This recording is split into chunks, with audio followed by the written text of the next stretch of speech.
Good afternoon. I'd like to welcome everyone to the January 27th, 2025 Administrative Services Committee meeting.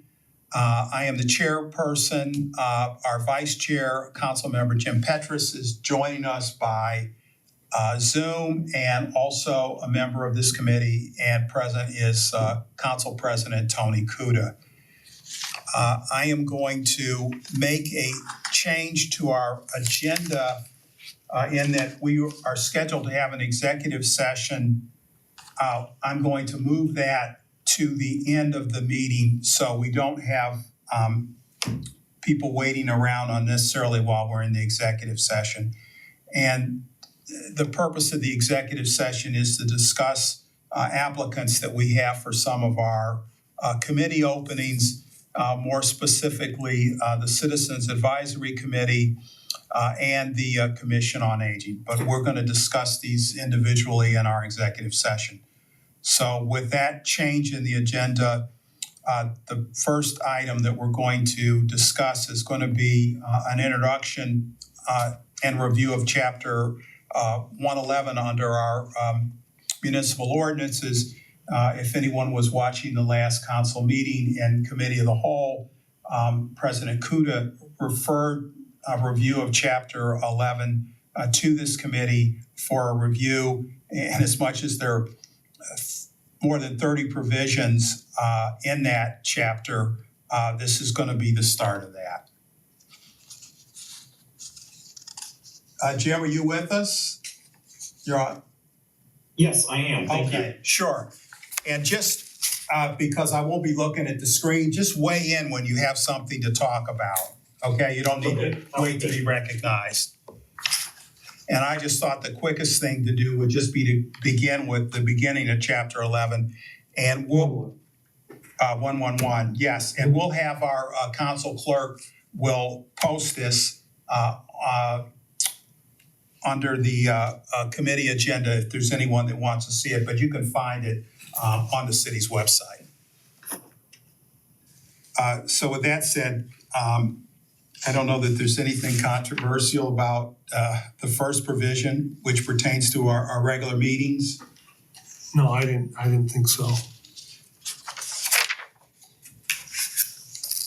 Number two, this is 111.02 is special meetings, and I do believe that there is going to be some discussion about that. Yeah, I would, if I may. Yes, please. This all makes sense that the president of council or any two members or the mayor can call a special meeting. What I think we need to tighten up is, and we see that such notice shall state the subjects, meaning that it could be more than one. But once they're stated and put on an agenda, there is no adding without unanimous consent. So here are the issues that I wrote down. So because we have had the mayor call special meeting, so there's a little bit of a conflict because the council president, with the aid of, we have an entry in here, the council president, with the aid of the clerk of council, sets the agenda. And then in the case of the special meeting, it's not clear exactly how that happens because although the person or persons calling for a special meeting can say what the subject is, an agenda still has to be put together and published 24 hours in advance of the special meeting. So I think we need to clarify how that works so that there's no conflict of one, one charter, one ordinance saying the council president creates the agenda for council meetings with the aid of the clerk, and then you have, so let's just say the mayor calling a special meeting. Okay, well, how does this actually happen? Right. And then there's nothing in here that says notifying the clerk of council. So these are my issues with this. I think the council clerk needs to be notified. I think that needs to be in this special meeting agenda. And the council clerk who works for council will obviously know that all council people have to be notified. So it's just including the council clerk I think that'll help. And then I think we need to put a mechanism in here about how this gets published. And the council, at the very least, the council president needs to be aware of an agenda that's created by somebody else, so that can be published in a timely manner. The 24-hour rule still applies for this. We're gonna, obviously, 1103, we're gonna have a slightly different conversation. But for this particular one, we need to probably include something about that. And then in the absence of a quorum, which is 1104, I don't know if we want to put in the absence of a quorum, but what I don't want to happen is what happened the last time we had a special meeting called by the mayor, where it was unclear about whether or not another meeting could take place right after that. When there is no quorum, the meeting is over. I think it needs to be clear that everything stops, and that if there's another meeting started, it needs to be started under a different title. It can't be one continuous video where it's confusing as to who's holding the meeting. Yeah. So if we could fix, and I'm not saying we fix this now. Yeah, I'm just saying here are the issues. All right, so in terms of who is responsible for preparing the agenda? And does, if it's a meeting that's called by the mayor, does the mayor have the authority to set the agenda, or must he work with the council, he or she work with the council president to do that? I think this kind of, in a sense, forced collaboration is a good thing, because you don't want to take the council president and the clerk out of a council. These are still council meetings. I mean, that's what these special meetings are council meetings, regardless of who calls them. So we don't want to pull council out of this. That's the thing. So I think notification of the council president and the council clerk are essential. And because in the case of the mayor, because if two council people call the meeting, I think it's clear that the council president and the council clerk will still be doing the agenda. But even though the subject material will come from the council persons calling the meeting. But in the case of the mayor, let's not remove council from their authority. Because what that forces is that there will never be a meeting where the council apparatus is not fully informed, both of what the topics are and the publishing of the agenda. That should be signed off. Go ahead. I do agree that it would be helpful if there's clarification on who creates the agenda, regardless of who that is, because I myself have had some confusion about that in the two special meetings that were called this year. Also, I think that it would be good if there's clarification around attempting to get people's availabilities. There were two special meetings this year. My understanding is that for the first, some number of council members were asked whether they would be available for that meeting. I was not one of them, and it just so happened that I was available. But I think that if it's a council meeting, it's important that there's a good faith effort to try to identify whether people are available. And also with regard to the second meeting that we had, I attempted to join by Zoom, but was not allowed that opportunity. And so I think that it would be good if there were clarification on that as well. Okay. And I think putting in there that the council president and clerk must be notified and actually produce the agenda. We can't alter the agenda because the subject, I do think that the person calling the meeting, let's just say it's the mayor, should be able to decide what the topic is. That's clear that they have that right. But see, if the publishing of the agenda is clearly a council president and council clerk task, Yeah. I think that'll alleviate Councilman Petrus's you know, that there'll be any miscommunication. Now, on the Zoom thing, that's a newer thing. Maybe we do need to put something in there about that, because there should not ever be the case that somebody can't Zoom in, whether it's regular meeting, special meeting, emergency meeting. Zoom should be available in all cases. Right. And maybe, you know, if not here, we should make that clear that I believe that at all of our council meetings, although you cannot vote, you should be allowed to participate on speak by Zoom. We'll have to clear that with the law department about whether that is permissible. You know, I think at some Require point, that. we're gonna need to do this. I think we should get as far as we can, not today, but eventually, when we get to a point, there's gonna be a point when we need the law director in one of these Yeah. meetings.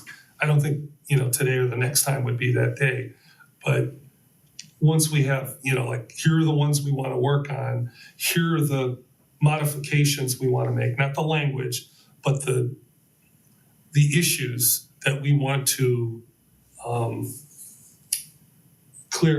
bring clarity to, then I think we bring in the law director and we start kind of like working that stuff out. Right. Maybe we give them, you know, some notes to work from and then bring them in. But that's it for me on this. The unanimous consent, I just want to know if we want to keep that, or do we want, you know, a supermajority? If somebody wanted to add at the meeting, add another topic, do we really want it to be unanimous? I mean, I'd like to discuss that at another time. Yeah. Okay, anything else on that, Councilmember Petrus? No, those were the things that I had. Thank you. All right. So the next section is emergency meetings, and I'm wondering again, should that also be a situation where the clerk has to get notice and also the agenda? So similar to what we're going to do with special meetings, I think you should have the same provisions. Now, with a 4 hour or less, wait a minute, at least 4 hours? Personal telephone notice or by written. So I guess we're looking at between 4 and 24, right? I mean, is that? Okay. Right. Okay, so like now we have to start thinking about what's practical. For clarification, if I could, so looking at it, it says, a special meeting of council may be called by the president of council or by any two members thereof. So does that mean any two council members could get together and say, okay, we want to have a meeting at, you know, on January 2nd at this time? Or is it a request that's being made of the council president that he schedule? And so I guess I would have that same question for the mayor, because at least regarding the two sessions that we had this year, the mayor scheduled those. Is it the case that it should be interpreted that the individuals requesting the meeting are the ones who can determine the date and time of it? Oh, yes. Yeah, it appears to be, you know, left up to those individuals. It wouldn't, Okay. it wouldn't make sense unless they had the ability to pick if it's an emergency, it's the same day. Yeah, since I've been on council, we've never had an emergency No. meeting. I imagine if there were some, you know, drastic action needed to be taken, say in light of, let's say, the fire that happened, where for whatever reason council's approval to do something was needed on an emergency basis, I could see that you would have a need for having an emergency meeting to cover what I couldn't imagine. We just need to be prepared to be able to do this. Yeah. So as with O2, you know, we'll look at how practical it'll be to put some of those same provisions in O3 on emergency meetings. Number 04, quorum. I think I don't see any need to make any changes there. Still need 7 members. You know, there's no, on I'm sorry. I'm Go ahead. No, You don't need quorum, to be recognized. quorum's a quorum. Adjournment, We're at .05, if anyone's following along at home. yeah, adjournment, not so much adjournment, because this is talking about like,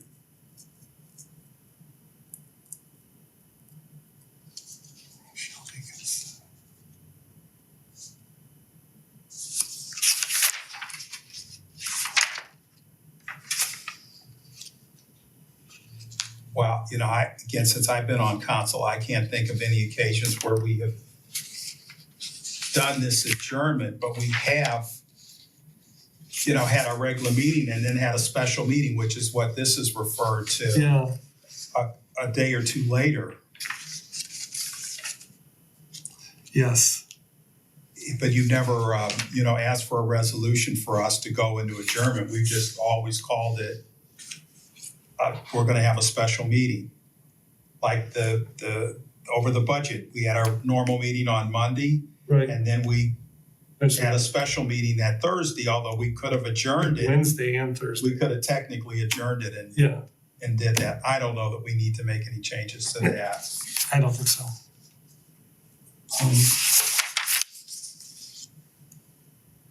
Number 06, all meetings of council are public, and any citizen shall have access to the minutes and records thereof at all reasonable times.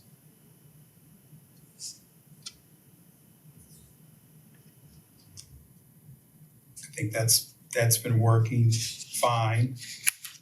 We have gotten much better about posting records up on the website.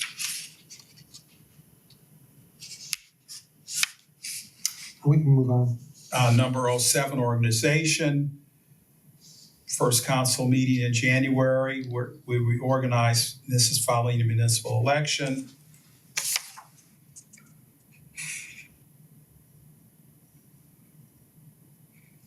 And I don't see any changes needed to be made there.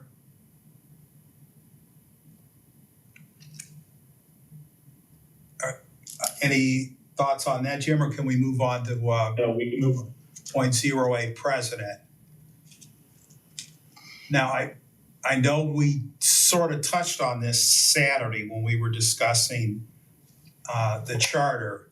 And is this where the question came up about, does the president have authority to speak for council and to,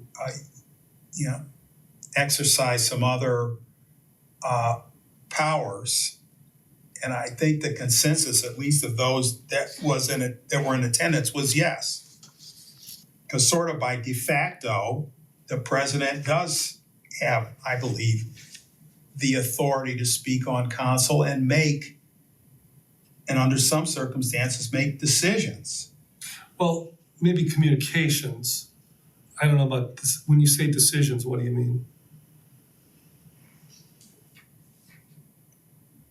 Well, for example, and I understand you're the clerk's supervisor, but making a command decision about, are we going to hold an event on such and such a date?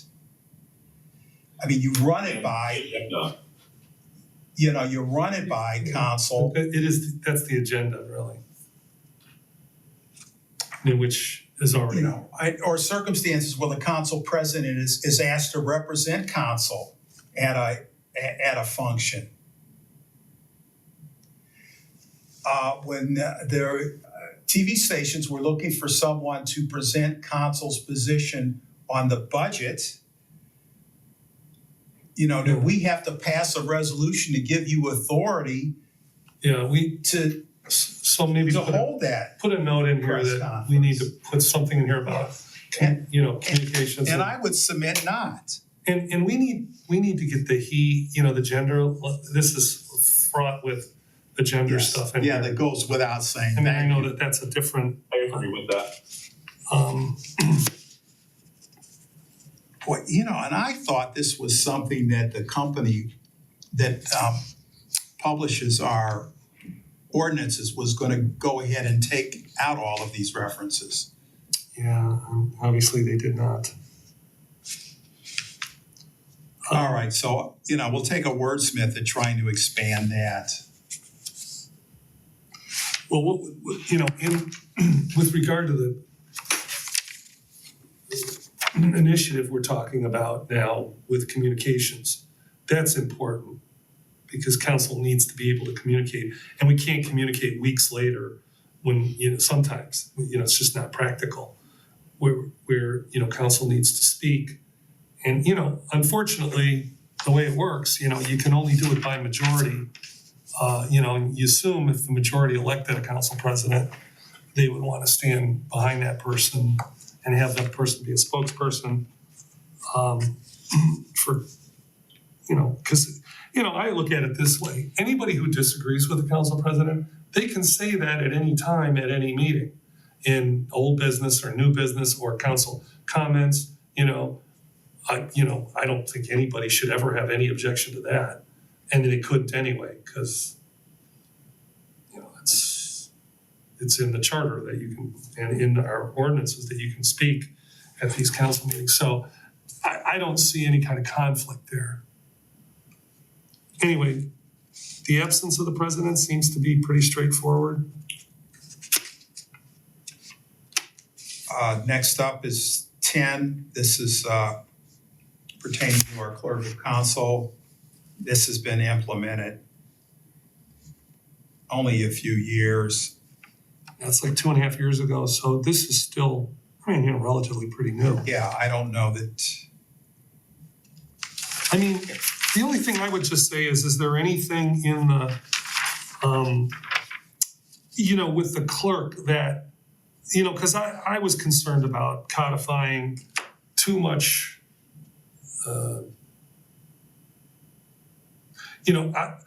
as long as it's clear that the council clerk works for all 7 members and that there is, the only thing that really council president should be in charge of is the evaluation.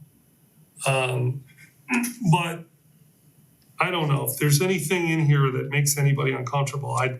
I'd be willing to change it. We've had 2.5 years now, so we kind of know how this feels.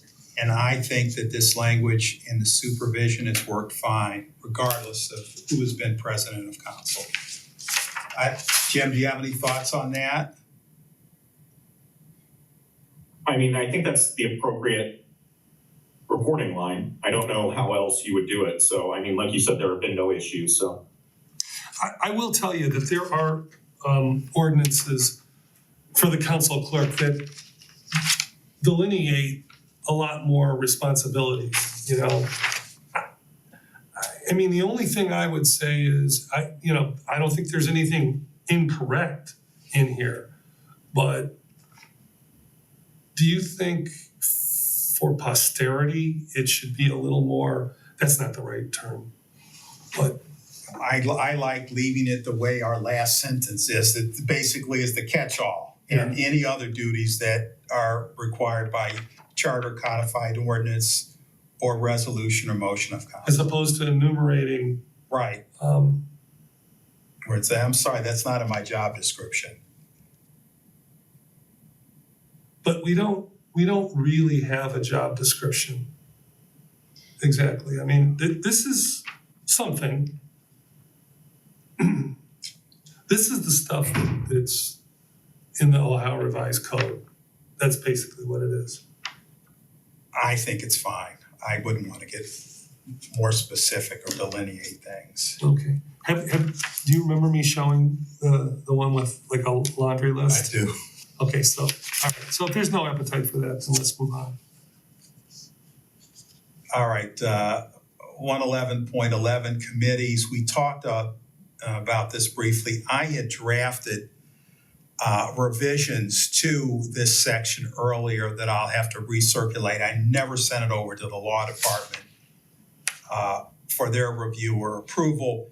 But as we discussed on Saturday, there appears to be an absence in our charter or our ordinances where it specifically spells out these advisory committees, council's inherent authority to have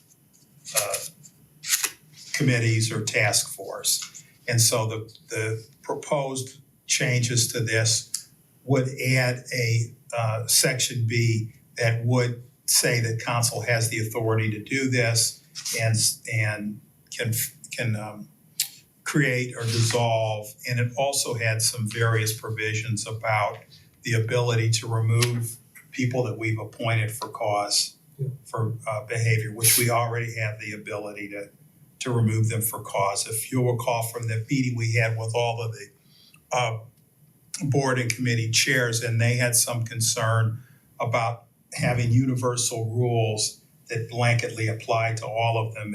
And so I'll have to go back and make some changes to that because the chairpersons wanted to have the ability to address any attendance issues that they were specifically having. Jim, anything you wanted to weigh in on that?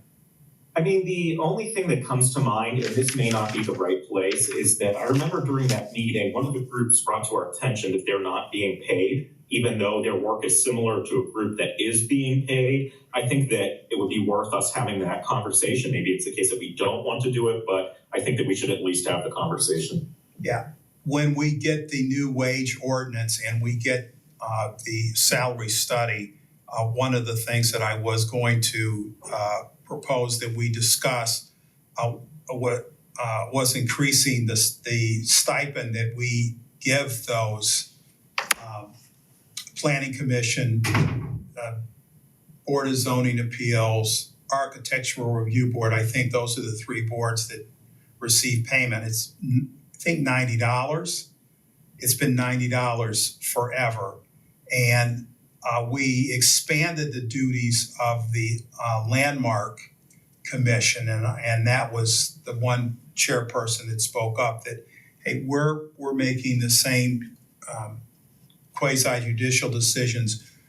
She thought that they should receive payment, and I agree with that. So when we do get the new salary ordinance, I was going to propose that we add the Board of Zoning Appeals, add the Landmark Commission to that and raise their stipend somewhat from the, if it's $90, raise, not significant because no one does it for the money, but just as a, Sign of appreciation. it does need to be increased somewhat. Any thoughts on that or? I agree.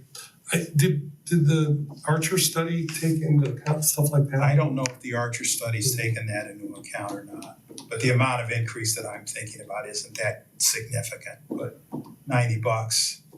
Yeah, just update it, like, Yeah, somewhat. yeah, I was like, when I was on the school board 30 years ago, it was $80 a meeting. I would like to think that the fact that they're only getting $10 more for, kind of the same kind of work, a board kind of work is, that's not good. Yeah. 111.12 Business of Council, which just sets forth the order that we do things at our meeting.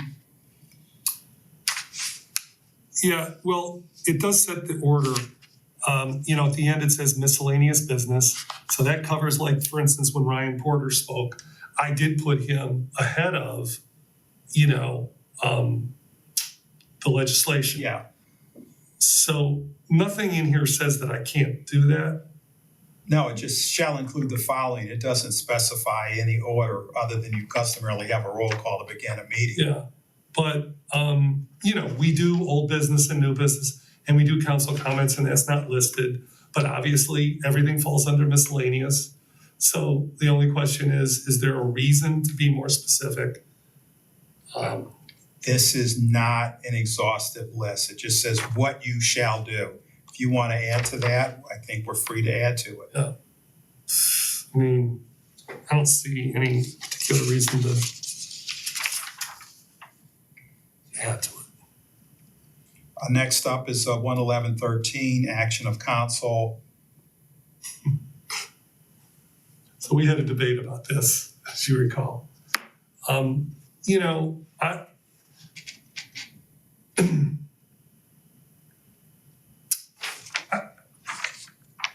don't think that a council president or council leadership should be able to go outside of this, you know? I mean, the word shall is in there, ordinance or resolution. When you start monkeying around with, now, I know that we have created MOUs, if you will, like this economic development, you know, process. But we have the option, obviously. We know it's. I think it should be clear that anything else is non-binding. I like the idea of saying that, you know. Or do we not want council to speak at all unless we're doing it an ordinance or resolution? I mean, and by that, when I say not speak outside of that, I mean in a quasi-directive, you know? I mean, I think The better way to do it is to pass a resolution. And in hindsight, I mean, the memorandum of understanding that was executed previously on the manner in which council would communicate with the administration and vice versa, you know, that should have been presented to, even though I was one of the signatories to that, you know, and how it should have been we're all presented. learning. And frankly, the reason it wasn't was, well, you know what, were there votes to have passed that? I can't recall. No, we never voted, and it was actually, the law director said, this is not enforceable, but these are suggested guidelines. But the question is, when we do something like that, and I guess it kind of takes care of itself, if it's non-binding, are you really gonna say we can't talk about something unless it's binding? You know? But I mean, I personally would be reluctant to add language that would specifically say anything else is non-binding. Because thinking about, for example, our budget discussions, it needs to be collaborative, it needs to be flexible. So we compiled a list of questions and sent over to the administration. I would be reluctant to add language that would require that we, for example, have to pass a resolution in order to provide a list to the administration of things that we would need in order to pass it. So as of right now, I think that the current language is sufficient. Okay. What do you think about that? Should I think about that differently? Do you have like an argument for why something different might be better? Well, our passing questions, I don't want to get bogged down into how often do we need to have a motion to do something, when if there was agreement. So for example, if during the budget process, if the mayor has said, look, email me your questions, did we need to have a motion and a vote on that to agree that we were going to follow that and send email communications? So I'm agreeing with you that we don't want to get bogged down in everything. because this formality takes time.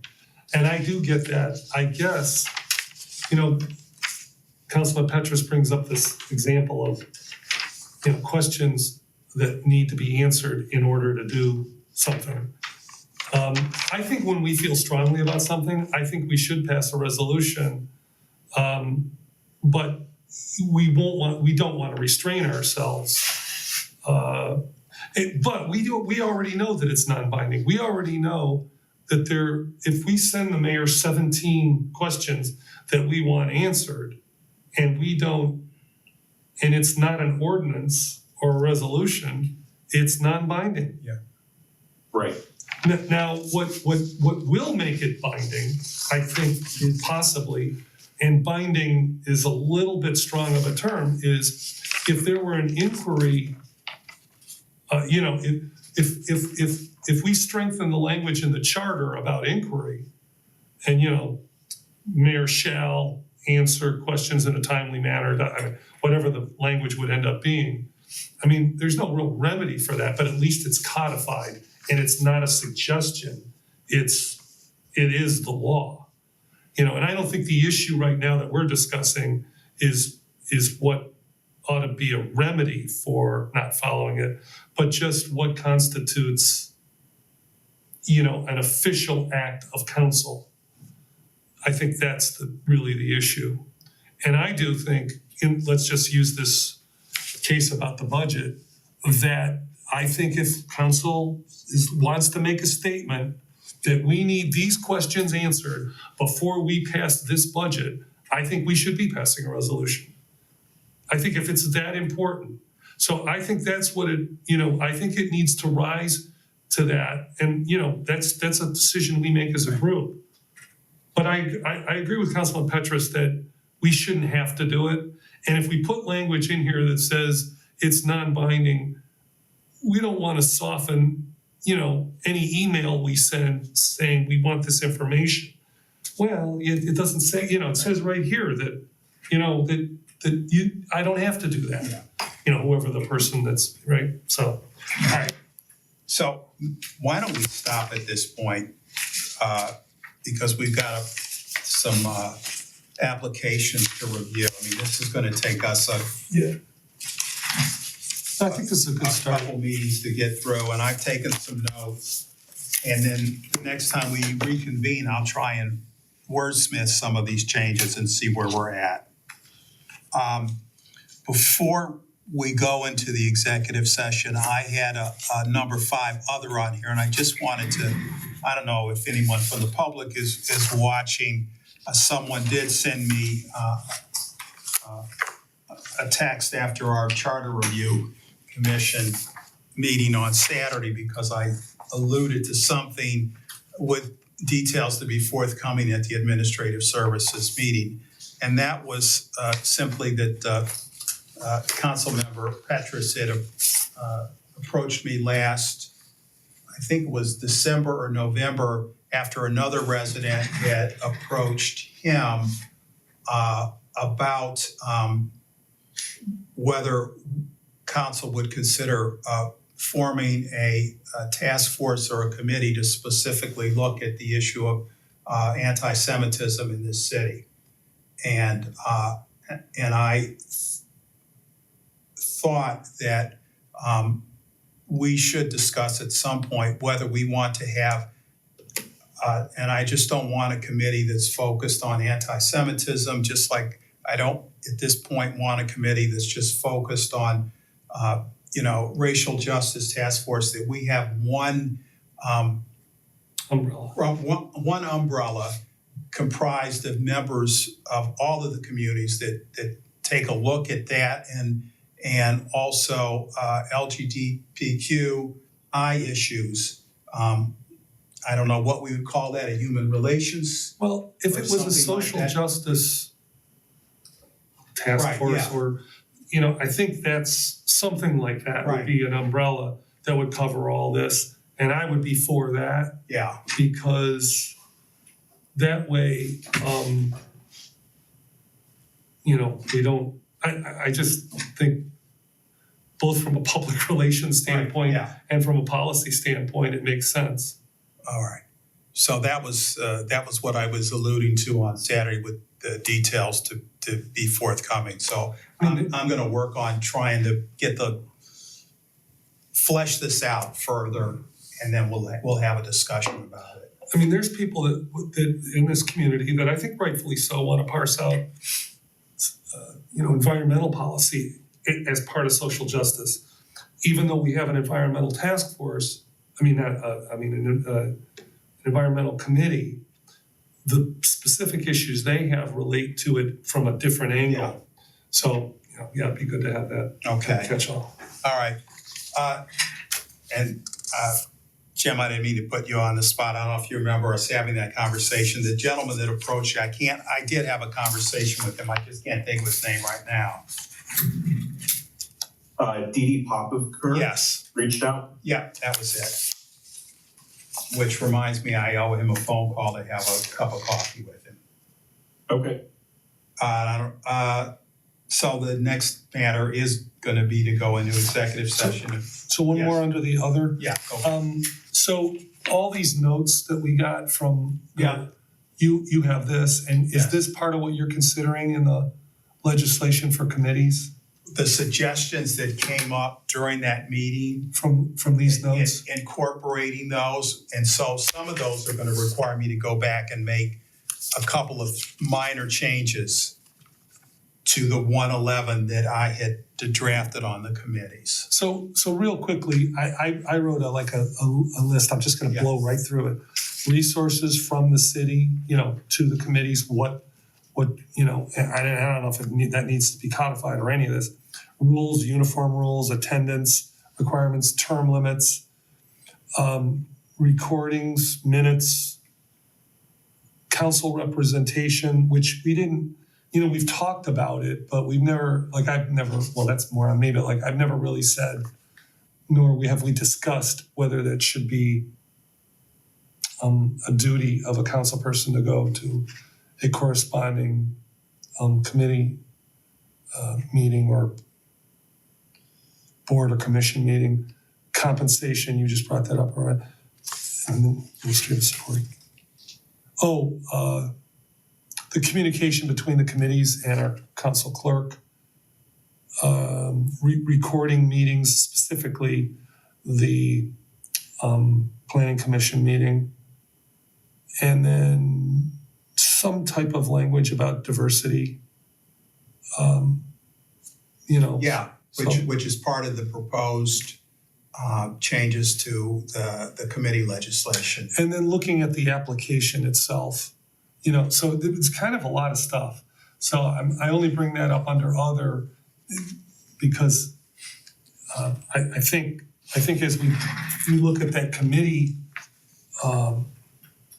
legislation in 111, we probably need to go through all this stuff again. Yeah, and the majority of that is covered by that legislation I had drafted. Okay. So I'll make sure at our next administrative services meeting, maybe we'll go a little longer to follow up on all that. Some of that I talked to Addie about last year. I just have not returned to have a conversation with her specific to some of those items in there.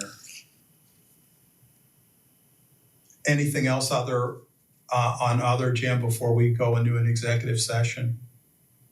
During a recent meeting, the mayor suggested that we have an executive session to discuss something that could be budget related. And so I wanted to see if you happen to have a timeline in mind for that. Well, and he suggested that would be appropriate for Administrative Services Committee. I mean, I'm glad to do that. I think my response to that was it's something that he ought to have, that it should be brought to all of council's attention.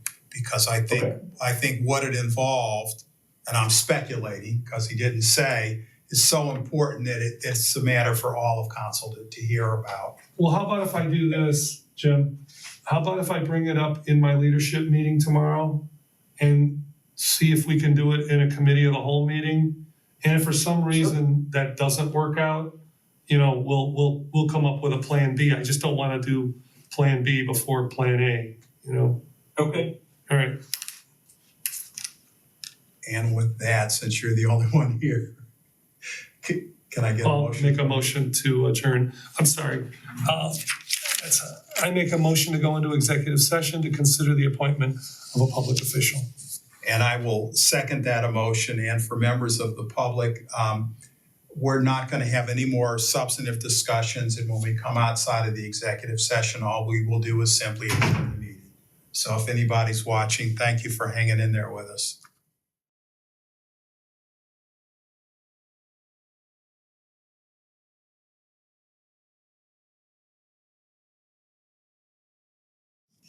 Okay, it is 6:18. Our executive session is concluded and the meeting is adjourned. Thank you if anyone's still watching.